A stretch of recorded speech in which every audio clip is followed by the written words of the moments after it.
Hello beauté de l'univers. Je suis Sarah, je suis love coach et j'aide les femmes à arrêter d'enchaîner les relations amoureuses foireuses.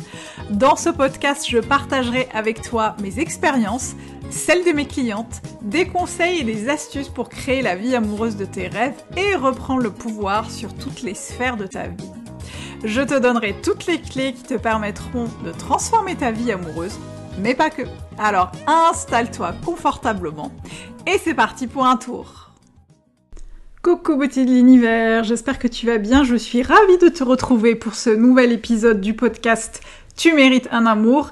Et aujourd'hui, on va parler de relations amoureuses à distance. Et oui, c'est un sujet qui est très souvent remis sur la table, sur le tapis, parce que je reçois pas mal de questions à ce sujet-là. C'est un sujet que je traite aussi pas mal en coaching ou en accompagnement de groupe. C'est assez régulier. Et d'ailleurs, je ne sais pas si tu le sais, mais aujourd'hui, l'essentiel de mon offre est centré et concentré en un seul accompagnement de groupe qui s'appelle Tu mérites un amour, c'est le même, il porte le même nom que le podcast. C'est pour dire à quel point cette phrase est importante pour moi et à quel point elle est très lourde de sens. Et du coup, cet accompagnement de groupe Tu mérites un amour est bientôt disponible, sera bientôt à nouveau ouvert pour celles qui souhaitent être accompagnées sur plusieurs semaines en groupe pour pouvoir reprendre confiance en elles, travailler sur ces croyances limitantes, celles qui vous empêchent de rencontrer quelqu'un qui vous correspond, celles qui ne vous permettent pas plutôt de sortir de vos schémas et de vos blocages dus parfois des relations passées traumatisantes, insatisfaisantes, frustrantes, etc. C'est un groupe dans lequel on va aller beaucoup travailler aussi sur des choses très concrètes, sur le passage à l'action et sur comment vous créer une nouvelle réalité amoureuse, te créer une nouvelle réalité amoureuse, et on va surtout kiffer parce qu'il va y avoir beaucoup de fun, je ne te dis que ça. Donc si ça t'intéresse, je t'invite à t'inscrire au groupe préalable, au groupe d'attente qui va te permettre justement d'avoir les infos en avant-première, d'accéder au prix de lancement. Et peut-être aussi quelques surprises, mais je ne te dévoilerai pas plus que ça aujourd'hui. En tout cas, je t'invite vraiment à le faire via le lien qui est dans la description de ce podcast.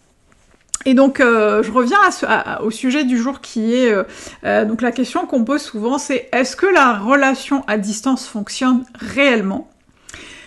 Et la réponse, sans détour, est ça dépend.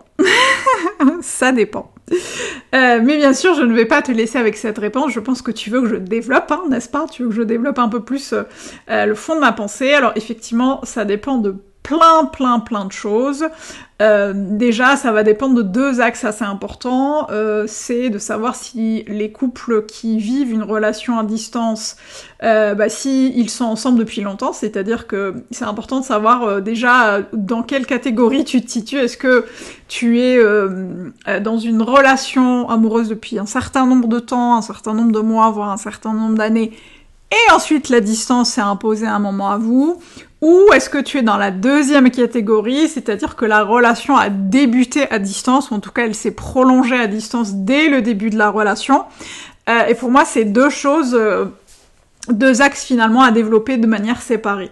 Alors si effectivement tu es dans une relation amoureuse depuis quelque temps déjà, que tu as déjà construit les bases avec un homme qui te correspond depuis un certain temps et que la relation à distance s'est imposée à vous récemment, soit je sais pas pour des questions de boulot, pour une mutation pro, pour des contraintes personnelles, peu importe, si le couple est déjà consolidé, si la relation est déjà construite depuis un certain temps.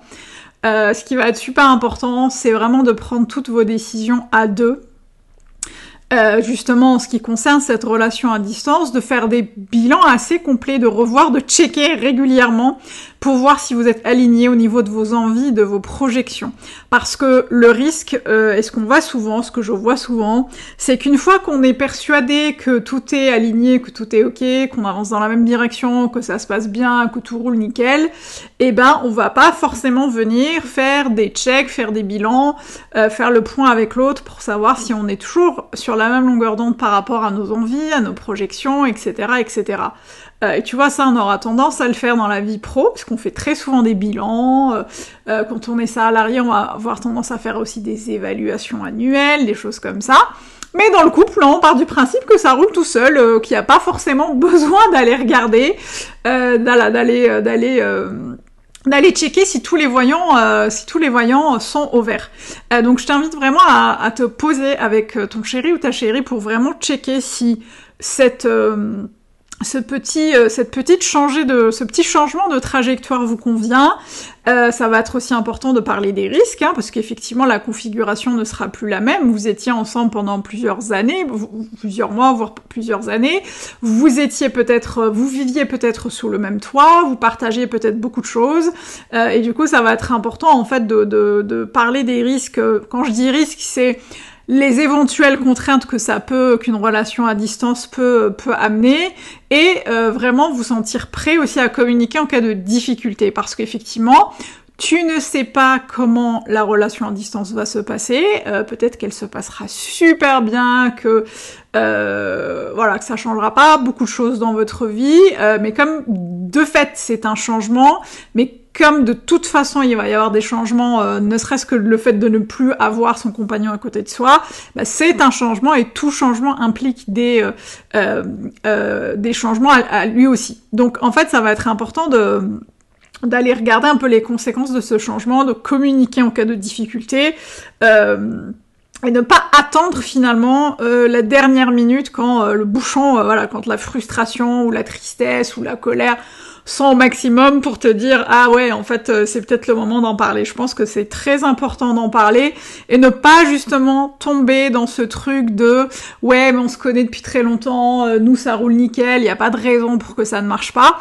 J'ai vraiment vu autour de moi, que ce soit dans ma vie de tous les jours, au niveau de mes clientes, des couples qui n'ont pas forcément bien traverser cette relation à distance, alors qu'avant ils étaient très bien ensemble, leur relation était super soudée, ils étaient ensemble depuis des années, mais comme ils n'ont pas anticipé le fait de communiquer sur ce changement et sur cette situation, cette nouvelle situation, notamment lorsqu'il y a des enfants par exemple, et c'est super important de checker régulièrement, de se parler. Et il y a, je pense, un truc aussi, c'est que ce qu'on va avoir tendance aussi parfois à faire, c'est quand on se voit, quand on se revoit physiquement, quand on se retrouve, et géographiquement du coup, on va avoir tendance à se dire non mais là on va pas parler des choses qui fâchent, on va plutôt prendre du temps pour se retrouver, pour se centrer sur nous, pour s'aimer, pour se faire du bien, et puis on parlera des choses qui fâchent plus tard au téléphone ou par WhatsApp. Ça c'est vraiment une erreur qu'on a tendance à faire, parce que c'est super important de se parler de visu, in real life, de se regarder dans les yeux et de se dire les choses. Donc profitez de ces moments de retrouvailles aussi pour mettre sur la table des choses qui ne sont pas ok, des choses qui vous chagrinent, qui vous chiffonnent, parce que c'est vraiment l'un des moments les plus importants pour le faire. Voilà, ça c'était la configuration du couple où les personnes se connaissent depuis un certain temps, sont ensemble, vivaient peut-être ensemble, et avaient déjà une relation amoureuse avant la séparation physique et géographique. Maintenant, ce qui concerne la relation qui naît à distance presque, ou qui se développe à distance, parce que en fait les deux personnes du couple se sont rencontrées récemment, ou alors se sont rencontrées clairement à distance. Je pense aux personnes qui se rencontrent sur une appli de rencontre et qui sont séparées par plusieurs dizaines, voire par plusieurs centaines de kilomètres. Et ça, c'est effectivement une relation amoureuse qui naît à distance. Et ce qui va être super important, il y a plein de choses qui vont être importantes. La première, c'est de vous assurer, de t'assurer que vous êtes sur la même longueur d'onde. Ce que j'entends par là, c'est est-ce que vous avez les mêmes besoins et les mêmes valeurs? Est-ce que vous les avez communiqués l'un et l'autre? Est-ce que vous les avez exprimés sans détour?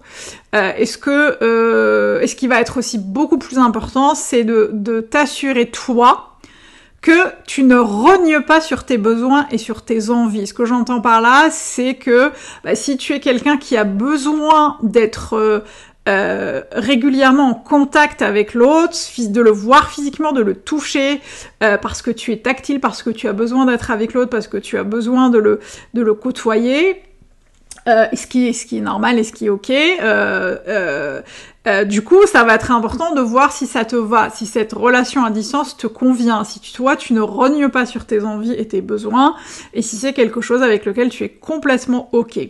Vraiment, checker vos besoins respectifs, vos valeurs respectives, vos valeurs respectives, et assurez-vous que vous êtes vraiment sur la même longueur d'onde, parce que c'est comme ça que vous allez bâtir et les fondations solides d'une relation toute simple, enfin standard, et les fondations solides d'une relation à distance. Il y a 2 couches, tu vois, toi tu vas avoir 2 couches en fait, 2 niveaux. Je m'assure que je suis bien au clair sur mes besoins et mes valeurs, parce que j'en aurai besoin pour consolider une relation amoureuse de manière générale, et parce que ça va venir renforcer aussi une relation à distance.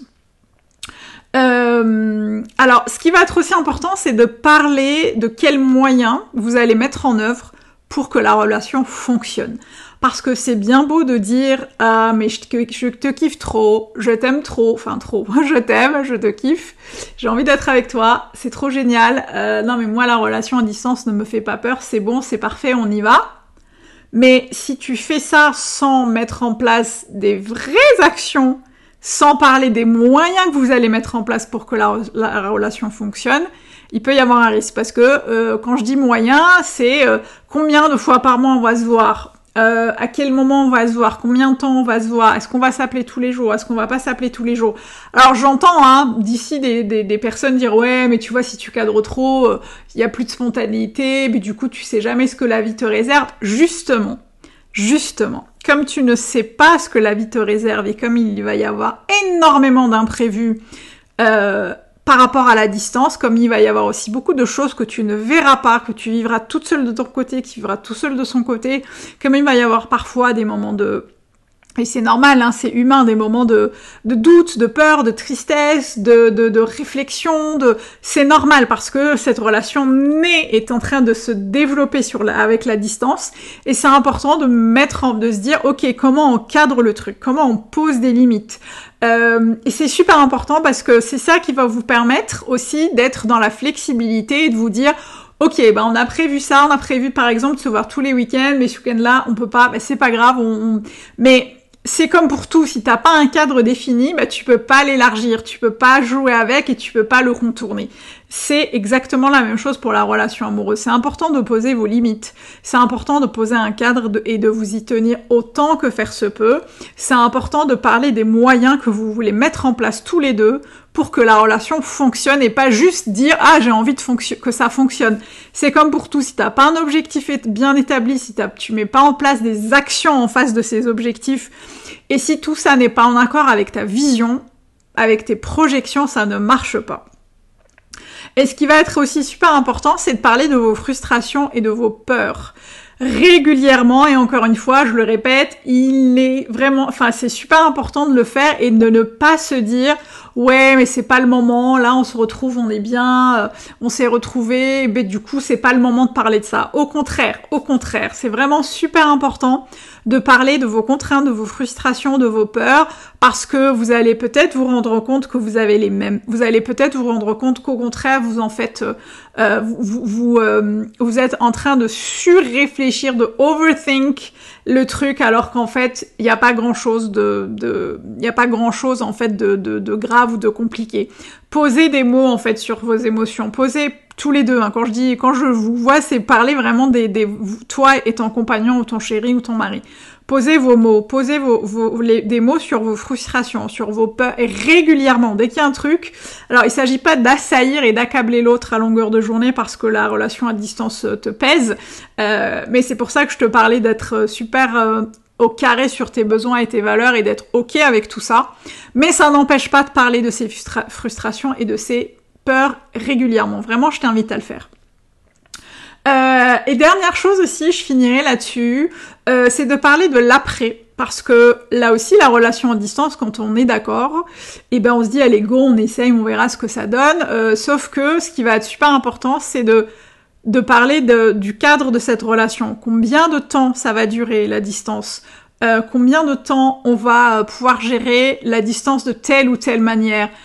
C'est super important de parler de l'après, et encore une fois, même si les choses ne sont pas figées et qu'elles risquent fortement de bouger, de changer, c'est ok, hein, il n'y a rien de permanent à part le changement, mais c'est important de parler de l'après, parce que sinon, en fait, les choses vont s'enliser, vont s'embourber, le truc la distance va se creuser de plus en plus, et vous n'allez pas avoir de projection vers l'avenir, et tu vas pas comprendre où tu vas. Donc c'est important de parler de l'après, même s'il n'est pas clair cet après-là, c'est important d'avoir une vision plus ou moins à long terme sur, ok, maintenant on est à distance, mais au bout de combien de temps on va essayer de se rapprocher, quelles actions on peut mettre en place pour se rapprocher l'un de l'autre, etc., etc. C'est méga supra important. Donc voilà, ça c'est ce qui me paraissait vraiment important, quelle que soit d'ailleurs la configuration du couple et par rapport à la relation à distance. C'est super important pendant cette période-là de renforcer, en fait, d'aller checker un peu toutes les blessures que tu peux avoir, les blessures de rejet, d'abandon. C'est super important parce que la distance fait que parfois, on sait pas ce que l'autre fait, on sait pas avec qui il est, on sait pas ce qu'il pense, on sait pas ce qu'il dit, et du coup ça va venir parfois réveiller certaines blessures, ça va venir réveiller le manque de confiance en soi, le manque d'estime de soi, et le fait d'avoir des croyances, en fait, qui vont vachement te limiter dans ce que tu fais. Donc c'est important d'aller aussi checker, de voir si t'es vraiment en accord avec ça. Et d'ailleurs, je t'invite vraiment à télécharger ma masterclass gratuite qui s'intitule 3 clés pour être plus confiante, pour reprendre confiance en soi. Je te mets le lien dans la description du podcast. C'est une masterclass vidéo dans laquelle je te donne 3 clés qui vont vraiment t'aider, justement dans ce cas, à reprendre confiance en toi. Voilà, j'espère que cet épisode t'aura aidé, t'aidera à l'avenir. J'espère que c'est clair pour toi. Si ça t'a plu, n'hésite pas à me le dire en commentaire si la plateforme d'écoute le permet. N'hésite pas à noter aussi le podcast si tu es sur une plateforme qui le permet aussi. Et n'hésite pas vraiment, je finirai là-dessus, à communiquer les choses à l'autre, parce que c'est en donnant l'exemple aussi à l'autre que l'autre s'ouvrira plus et que l'autre se permettra aussi de te dire les choses, et c'est comme ça que la relation à distance fonctionnera. Moi, je te dis à la semaine prochaine, et n'oublie pas, tu mérites tout un amour, et moins que ça, tu prends pas. Ciao.